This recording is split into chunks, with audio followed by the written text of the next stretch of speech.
Have you ever been stuck staring at a blank page and didn't know where to start? Or you just wanted to start a creative practice but you didn't know what tools to use? Today I'm sharing 3 really great books with you that I think can help you kickstart your creativity, find some new ideas, and even maybe collaborate a little bit with your emotions. The best part of these 3 books is that they actually all work very well together. Hi there, welcome back to my channel. My name is Cheryl. If you're new around here, I'm all about trying to help beginner artists inspire their creativity, build confidence, and really learn to enjoy the creative process. In today's video, I have 3 really good books that I'd like to share with you. The first one is Feel Something, Make Something, written and illustrated by Caitin Metz. The next one is Make Everyday Creative, Art Anyone Can Make by Marion Deuchars. And the third one is Expressive Drawing by Steven Aimone. So let's get started. The first book is this new book, Feel Something, Make Something, written and illustrated by Caitin Metz.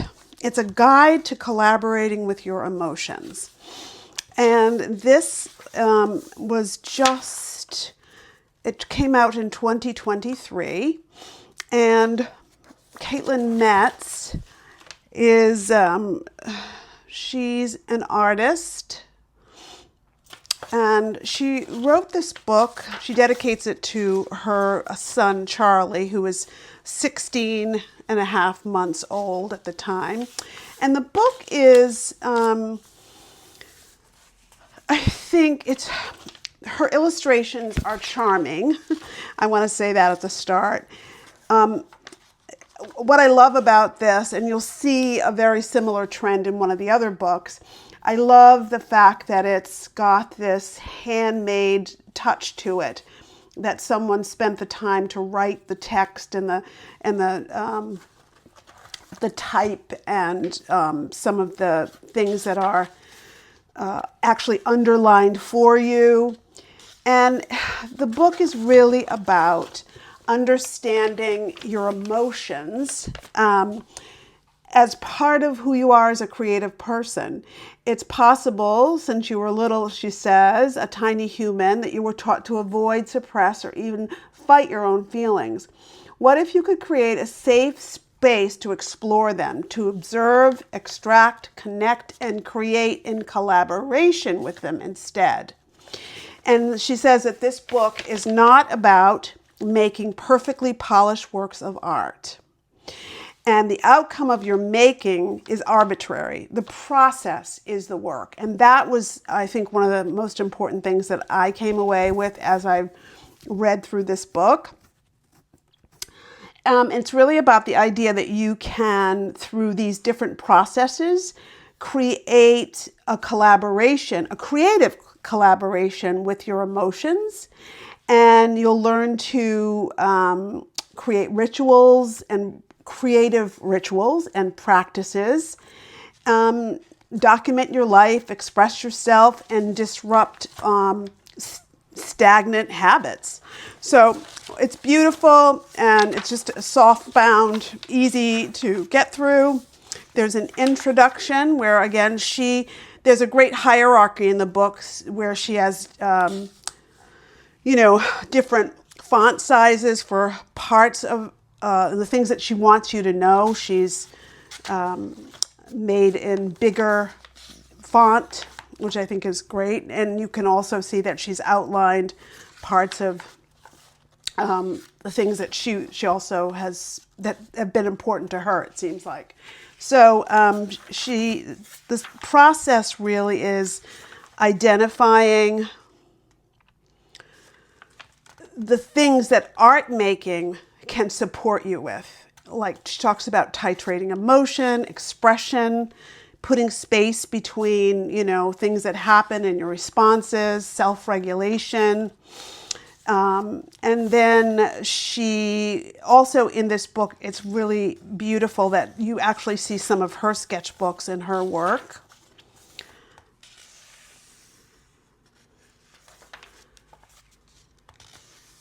She talks a little bit about the ways that she knows her body is trying to communicate with her. So beautiful illustrations.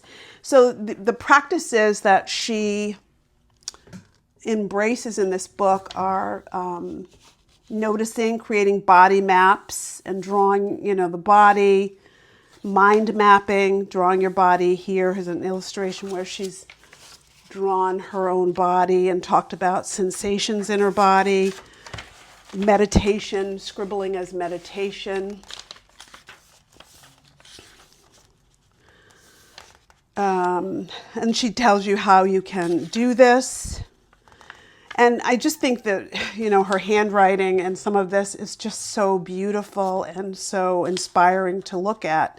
It makes you kind of want to do something similar. She adds other books that you could use to connect to some of these, emotional, expanding what she calls emotional literacy, feeling wheel. These are all kind of things that have been around for a while. The Atlas of the Heart. Using visual vocabulary to talk about your emotions.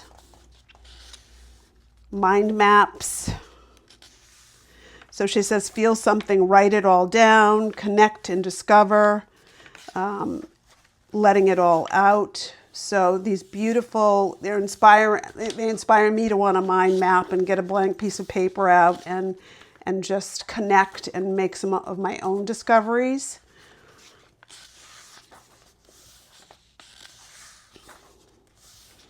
So it's a very simple, straightforward book in many ways. And I think it's the kind of book where you could probably dive into any chapter and you don't have to do all of it. You could do some of it. So, yeah.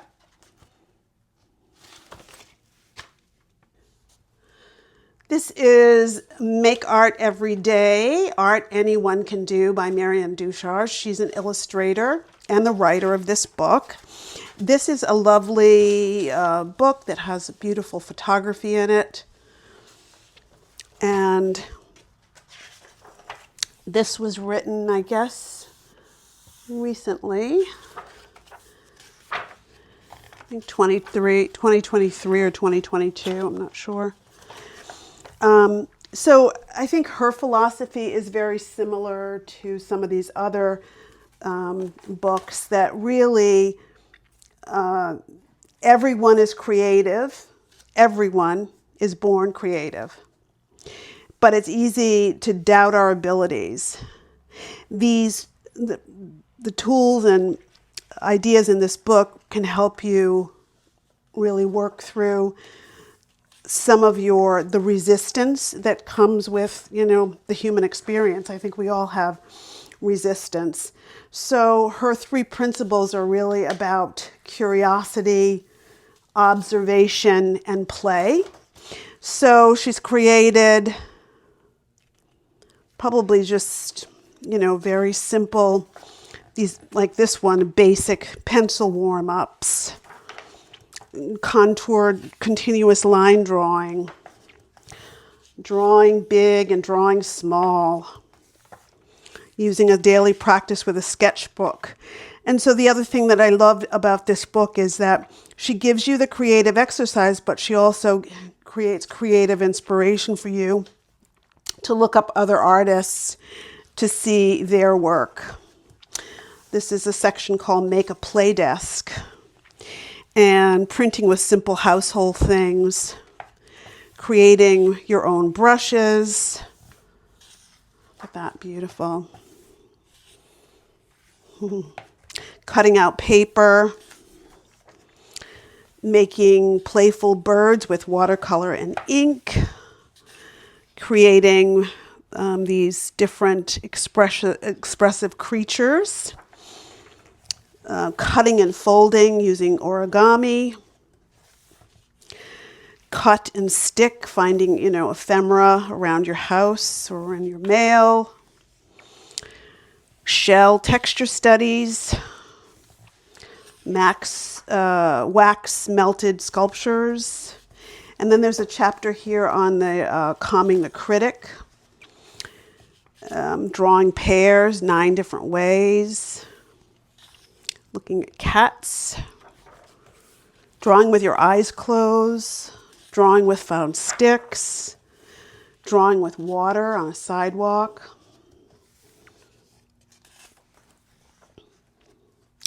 a drawing game called The Exquisite Corpse,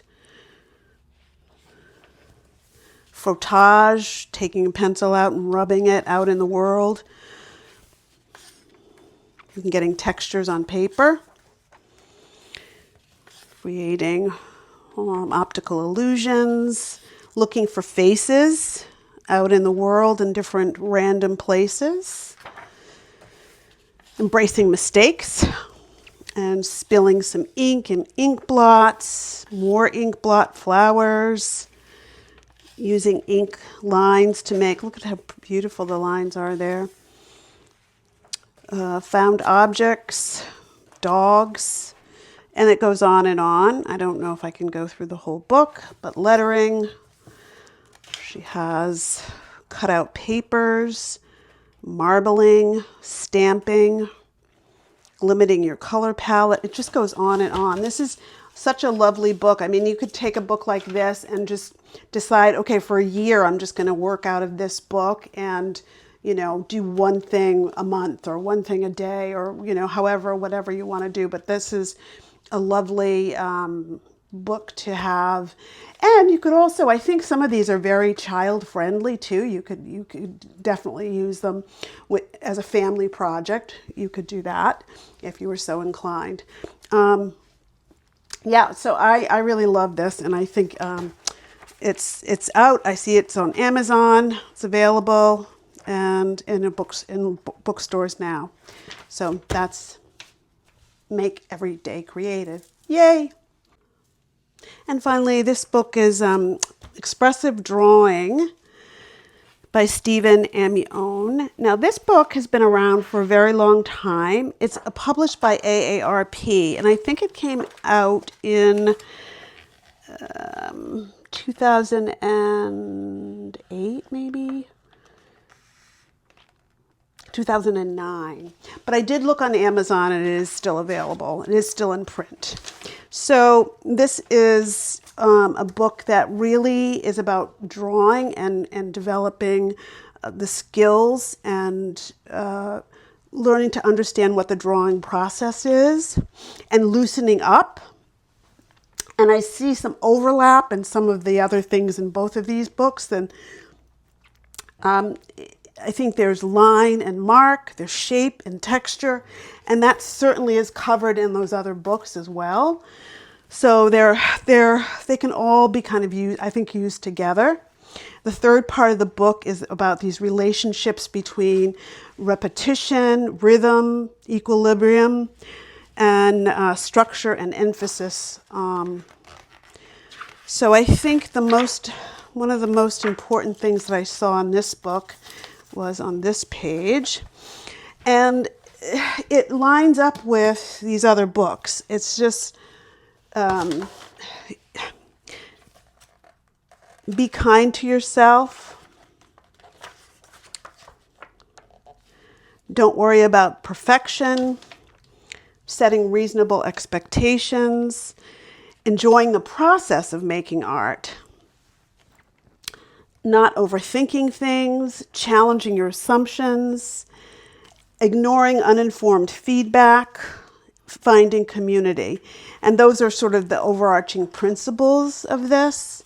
So the book is filled with beautiful photographs. I know this might be a little bit of a glare on the page because it's shiny. The process of drawing, and it looks at some established artists and people like Jackson Pollock, And then it goes into a workshop where there's automatic drawing, and you see the actual students in this class doing the work of what's described here, of just creating these automatic mark making, big, fun drawings. So you can modify this if you had limited space, definitely. And then creating variations and creating some really beautiful marks and energetic marks. And then they look at different artists here.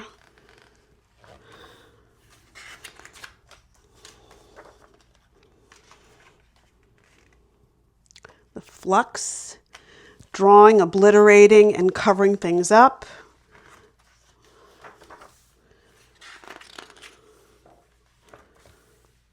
They talk about the different elements of drawing.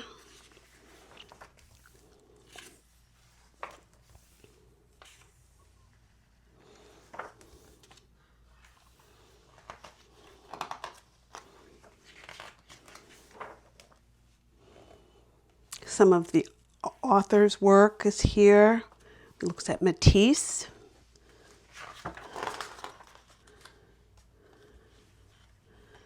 Talking about different ways to make marks, like lines and variations between lines, and it really is conversations that you're having visually.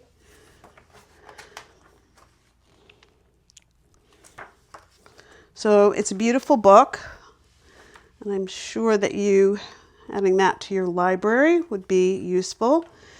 Using grids,